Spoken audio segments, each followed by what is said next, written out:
Welcome, Virgo, to your in-depth weekly astrology overview and zodiac forecast for week commencing the 2nd of March for the ascendant, the sun, or the moon. I'm going to share with you the big themes of the week to begin with.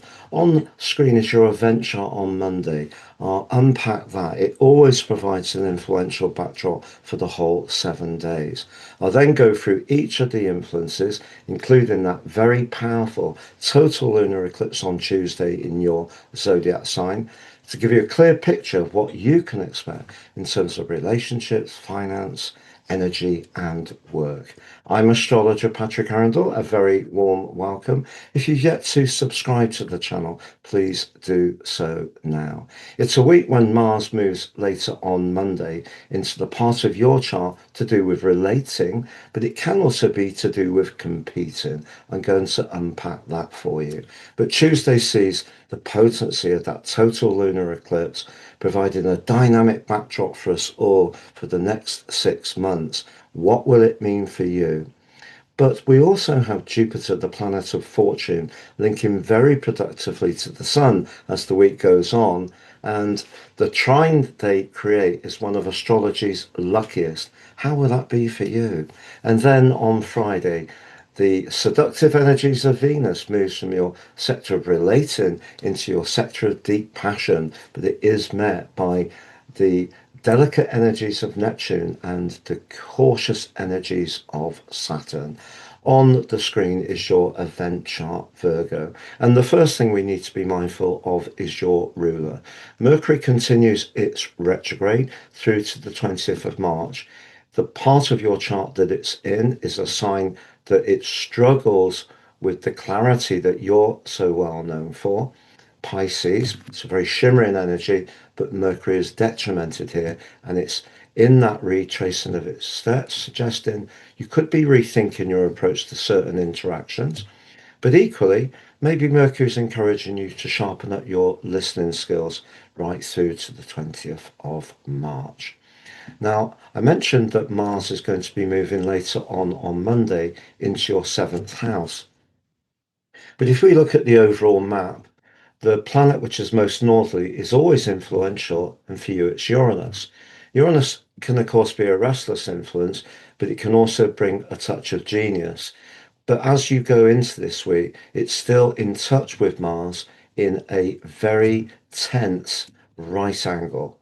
And because Mars, for some while, for 6 weeks, has been in a part of your chart to do with hard work, attention to detail, being very productive, if there is something that you feel that you've been very obliging around, but it has conflicted your freedom early on Monday, because the moon's in a very psychological zone for you, joining in with Uranus and Mars, Uranus forging a T square to both, it may be that something's really fraying your nerves as you come into the new week.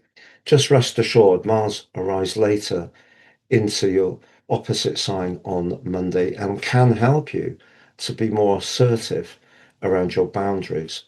But the other takeout from the chart as we come into the week is, as much as Uranus and Mars are sort of really a very abrasive right angle, Venus in your sector relating is a very enabling link to Uranus.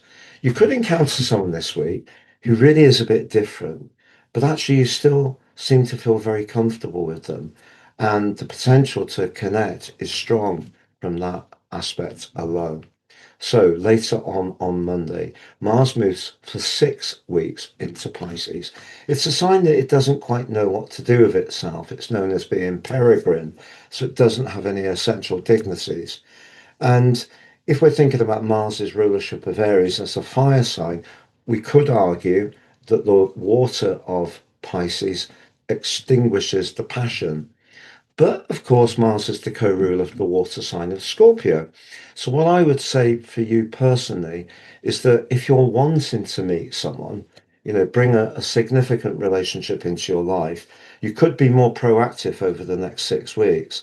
But equally, in any kind of alliance at the moment, if you don't feel heard and recognized and appreciated as much as you should be, Mars will give you the determination to be firmer on saying no, which is good when we come to think of the lunar eclipse. So the moon moves forwards on Tuesday, goes face to face with the sun. It's the fifth event in a series between your sign and Pisces. It began as long ago as the 18th of September 2024. And essentially, what it's been asking you since then is to try to get the balance right between your identity and your needs as an individual and where you can collaborate. And it's like getting a midpoint between the two. Now, eclipses make it difficult to integrate energies in a whole holistic way, if you like. So, if you have been someone who's been very obliging to others, I don't really want to say being a people pleaser, but if you feel that does call out to certain parts of your experience at the moment, what the eclipse is saying to you is don't forget to reinforce what's important to you, the individual. And as much as meeting new people, even a special person, could be part of the magic which is coming this week, even, or certainly with Mars's up in the next 6 weeks, it's still important to be very sure of your identity. So the first house for the moon, identity. But of course, Virgo moons are also about clarity. It's also about virtue. So, it's being clear about what you will and won't do. So, in a way, I think Mars could be helpful because if there are people that have been taking liberties, Mars will help you to be more comfortable with saying no, but also saying what you need. Now, Jupiter has been in your sector of friendship since last May. It initially was connecting to the strict energies of Saturn, so it may not have been such a bubbly period from that time, certainly for the following 5 or 6 months.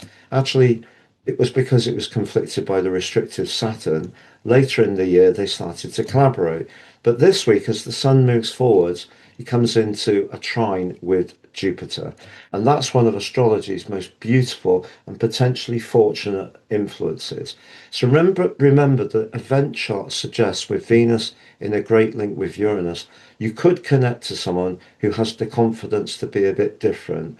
But if you do make that connection, it could also be to someone who just is very encouraging, but also a very real person. You may feel comfortable in their presence. So some good vibes are possible around any kind of relationship, even though your ruler Mercury is retrograde. So in an existing relationship that's struggling a little bit, the eclipse is saying wind things back and focus on your needs. It's important to do that. But Mercury retrograde is also saying it is important to hear how other people feel. If someone is being unfair, Mars gives you the confidence to say no.